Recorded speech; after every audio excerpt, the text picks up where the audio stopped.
What's good, yo? Welcome to my review for this week's episode of Hiroaka Season 3. Overall, a damn good. I'm not gonna say this right now. It's not as good as last, but last week was fucking amazing. Like I said in my review, this week's episode actually starts up pretty much just re-showing us a scene where Deku is like, "I'm sorry, Mom," and then he does 1,000,000%. Which actually, let me talk about that real quick, guys.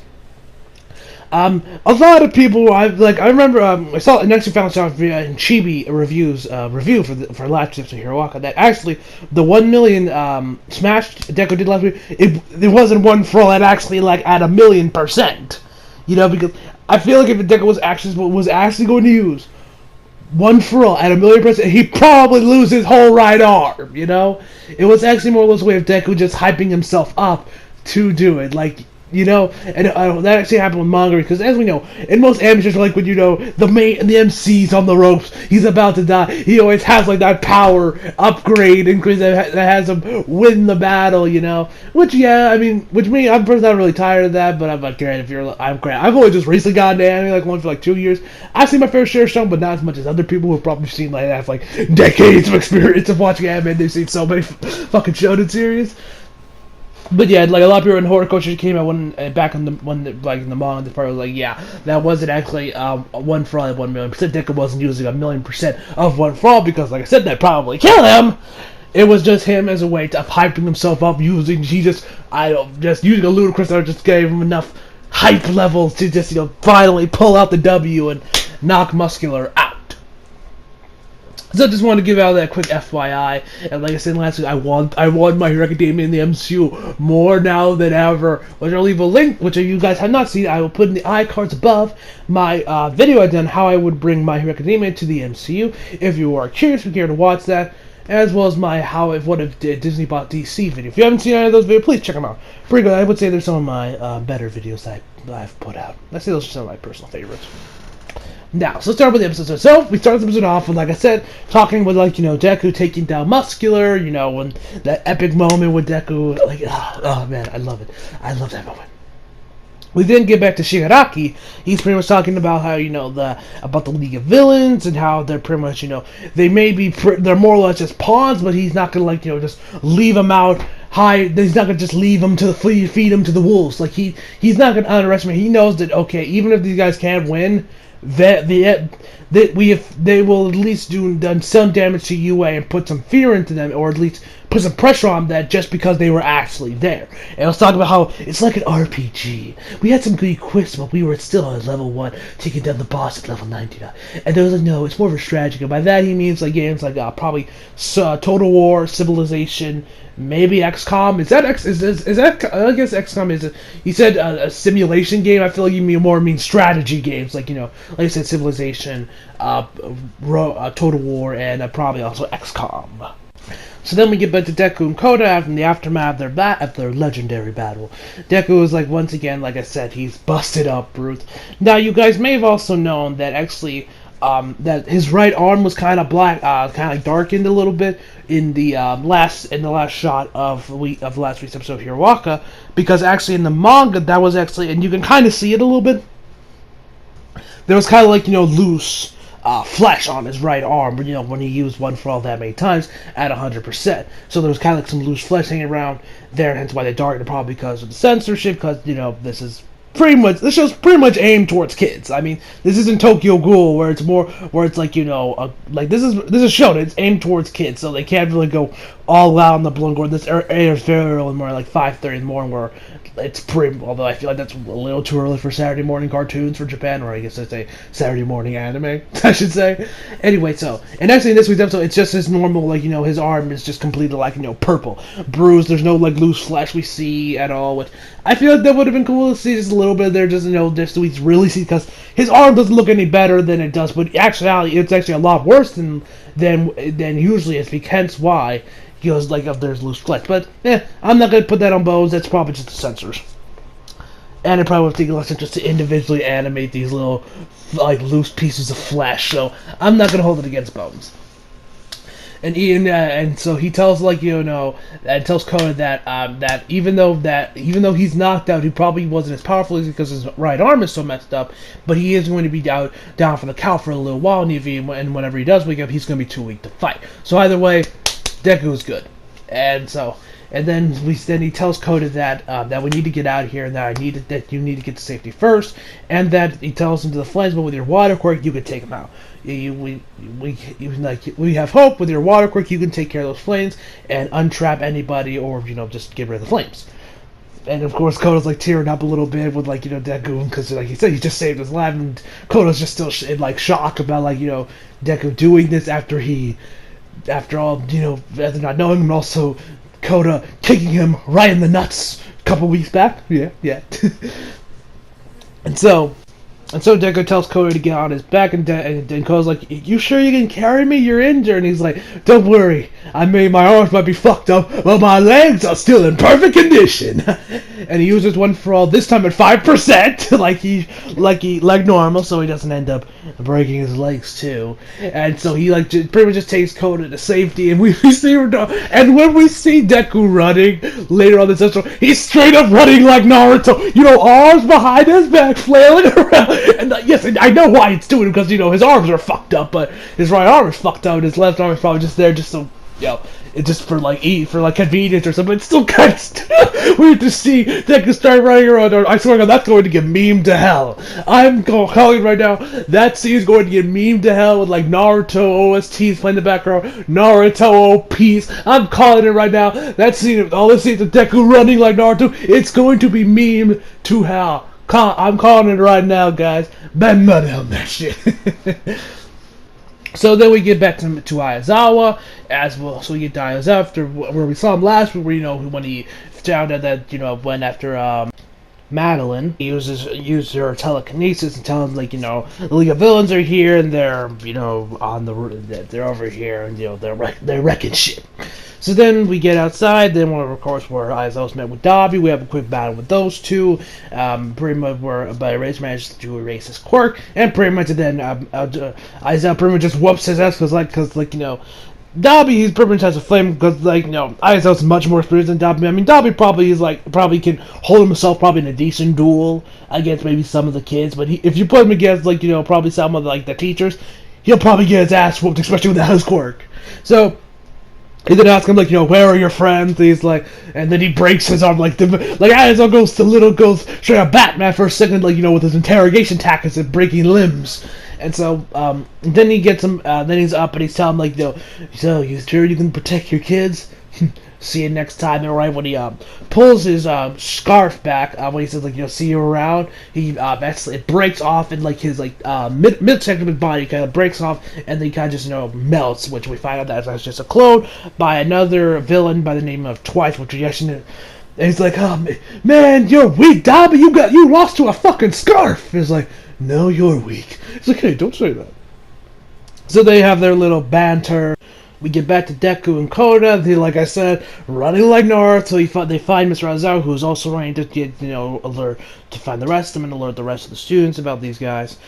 He finds it, and then, Deku's going off, and hey, okay, I told you about, he's just going off, and we don't really hear much what Deku's saying, but he's pretty much just, probably telling him, hey, the villains are here, I took one of them down, blah, blah, blah, blah, and we get back to Aizawa. He's like, this kid's running off pure adrenaline. And he's telling him, that we need to get Kota out of here. We need the League of Villains are on their way. I had to say, these guys are fucking strong, blah, blah, blah, blah, etc., etc., etc. He gives Kota, and then Deku, runs off, midway, and then he's just like, wait. It tells him, and he asks him, did you forget about Hosu, which he's referring to Stanton, where the dog cop commissioner, I still don't understand how that's a thing. And it tells telling him, hey, you're an unauthorized hero, so that means you couldn't hurt the villain. And so, Aizawa tells Deku to give Madeline a message from him, which is, the message is, all the UA students can use their quirks against League of Villains to protect themselves so that they can survive to fight another day. So then we get back to Tiger and Mandalay, who are facing off against Spinner, and I believe the other dude's name was Mage, I think it was, or it might have been something else, I don't really know, and I don't really care. They're facing them off, and Tiger's facing up against Mage, or whatever the dude's name is, and he's countering, and he's pretty much predicting its attacks and dodging all the time. He's how can he counter him? How is he predicting my comeback? We get the Spinner, then Deku comes in out of nowhere and kicks Spinner's blades, breaking them in half, and then he tells tells Mandalay to use her telekinesis to tell him, like, you know, you can use your powers. And then, like I said, guys, he's running like Naruto. After he tells him that, he then goes back into his running and then tells him, like, you know, that they're after Kacchan, and which I'm surprised he actually uses nickname and did just call him Katsuki or just call him Bakugo, because she was like, Kacchan, who's that? Like, probably because, like, you know, she probably knows him as just, you know, Katsuki Bakugo or just Bakugo. He's the only person that calls him Kacchan, so just to make it easier, I feel like he would just use it, but whatever. And then and like I said, Deku's pretty much on the run to probably, you know, warn the others or find Bakugo or whatever Deku's playing now. Because, like, then we get back to Mr. Aizawa, and he's pretty much, like I said, like, the kid's just running off adrenaline in this point. Once his goal identity comes out, but he's not going to be able to walk. His adrenaline is the only reason why he's still standing and running like this. Like... And so after he's like much in next, while Deku's on the run, going back into the forest to find Bakugo or something, Mage or whatever the dude's name is is about to, like, you know, go on, like, throw a knife at him or something, or like try to take down Deku, because, like I said, he's on the top, he's the priority on the kill list. But Spinner actually comes in and stops him, and tell him, like, you know, hey, what gives? He's on the top for kills. Like, yes. But Stain saved him. Stain let him be because he knows that he is worth it. Like I said, Spinner is pretty much just like a copycat Stain. He lives by his ideology, like his actual ideology about, you know, real heroes, not these, like, you know, fake heroes. Like, I'm assuming, like, Mount Lady. Like, the real heroes that, you know, like All Might, etc.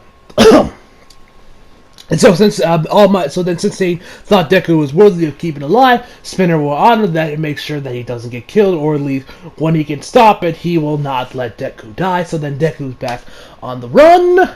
So then we get back to Tetsu and Kendo, where they pretty much figure out that the gas is coming from this one person, and it's going in like a typhoon. So because, like, they find out that the gas is thicker in some areas and thinner in other areas, so they figure it out that one person is, you know, producing this gas. So Tetsu then, of course, just charges headfirst into the thick of it, while Kendo is right behind him, and Kendo actually says, you know, he's a little one note, but I can't say I don't like this part of him. And I'm like, ooh. And then we see her without the mask, and she's smiling. I'm like, oh, I see you, Horikoshi. Planting seeds, I see. What are you, Kevin Feige, with these pairings? Clever bastard. Very, very clever. I mean, I'm like, yeah, sure. I ship him, I guess. I'm not completely against it, but I'm like, whatever. I don't really care. Sure, maybe we'll see more. Apparently, I hope we do see more Class 1B in this season, because I'm really digging Class B. So maybe we might get some more modes between Kendo and Tetsu. Because I feel like Horikoshi put that in there for a reason. It had to have been there for a reason. It was for some planting some seeds for the pairings at the end of the series, you know, like Feige plant seeds like the MCU, but whatever. Enough of that. So they charge into the thick of it. Like I said, the gas is thicker in those areas, so it means that the gas mask will probably, once they won't last for very long because it's so thick, especially when they find the dude. His name is Mustard, which I'm like, clever there, Horikoshi. Mustard gas, ha ha ha ha. I got you. So, and the dude, when Tetsu is actually facing off against him, he actually uses a gun, a revolver. And so he blasts off, he shoots off Tetsu's gas, but it doesn't hurt him because, like, he's already, like, he pretty much turns into metal. Like Kirishima. He hardens. And so they pretty much have their battle, but Tetsu pretty much has to hold his breath. Meaning he's not as strong as usual, so we see armor, so we see his, like, shell or armor, whatever you want to call it, cracking in parts, because he's more or less holding his breath, so it's not as strong as he could be when, you know, he's not holding his breath and with all this poisonous gas around. And then Kendo actually shows up, and she uses her quirk, her big hands, to, like, you know, pretty much blow the gas away, or at least move the gas in a certain area to reveal where he is, and give Tetsu enough time to breathe regular air so that he can put in and he can lay the killing blow, which he does. And so he's down on the ground, and pretty much it's like, you know, and he Tetsu, or I think it was actually Tetsu or Kendo. They said that, like, if you're using a gun, that means you don't really have much. That means you don't really have much, and, like, you don't offer much in terms of physical ability. Because, like, the dude only uses gas, but I'm sure if he was in a straight up fist fight with someone, he'd probably get his ass beat if he didn't have his gas. He's kind of like the Joker to Batman, or he is Batman's greatest nemesis, and probably all of our favorite Batman villains. But if you put these two in a straight up 1-to-1 fight, Like, Joker ain't pulling no strings. He's not manipulating Batman. He doesn't have knives. He doesn't have his, like, laughing gas. He doesn't have his squirter. He doesn't have it. Just a straight up fist fight. Joker would get his ass beat in less than 10 seconds. Like, as much as we all know Joker, yeah, he is not a fighter. He's a manipulator, but he's no fighter. Like I said, guys, if you put these two in a straight fist fight, Batman would whoop his ass in his sleep. You know? So then we get back to Deku, who is, of course, on the run looking for Bakugo, where he runs into Shoji and tells him, like, you're injured. You should be resting. And he doesn't look much better. He's also, like, injured, broken, beaten, and bleeding as well. But he also says that, he pretty much tells him that they were ambushed by a villain, but that also triggered Tokuyama to use Dark Shadow, and as we learned in Season 2, Tokuyama said that Dark Shadow his offensive ability increases while in darkness, but he's harder to control. And so we end the episode, and then he tells Deku that if you want to get to Bakugo, we gotta get through Tokuyama and Dark Shadow. Dark Shadow's like, he pretty much almost looks in a way like Venom. Like, he's big monsters, and, like, we got Tokuyama telling, like, get away, you'll die, and like, the artwork for that, the artwork looks pretty good. I love the design of this Dark Shadow. It's, like, complete darkness, and he's pretty much in almost full control, and Tokuyama can't really control him that well. I like the design, I like the look and design, it looks really cool. And so, yeah, that's overall where the episode ends. So, overall, my final verdict is a 9.5 out of 10. Hope you guys enjoyed the video. Leave a like if you did. Subscribe if you're new. Follow me on Instagram, Twitter, Phil. Links are below. And as always, come back for more. See you guys. And also, guys, I will most likely be catching Infinity War again this weekend. Probably on Sunday if my parents honor the agreement. We have the honor of the agreement, because, like, my mom said, like, we'll be catching Infinity War this weekend, this Sunday, hopefully, which I hope, because we're gonna catch an IMAX, so I'm definitely looking for, because, like, in case you guys know, Infinity War is completely filmed on IMAX camera, so it's gonna be fun, interesting, just see the movie again on IMAX. It's gonna be glorious. And I'll probably also look a little closer into, like, find some Easter eggs I saw from other videos, and kind of check out the reaction from the audience when, like, shit hits the fan. If I'm not gonna give any spoilers in this video, but yeah, I'm looking forward to that, guys. So yeah, see you guys next time.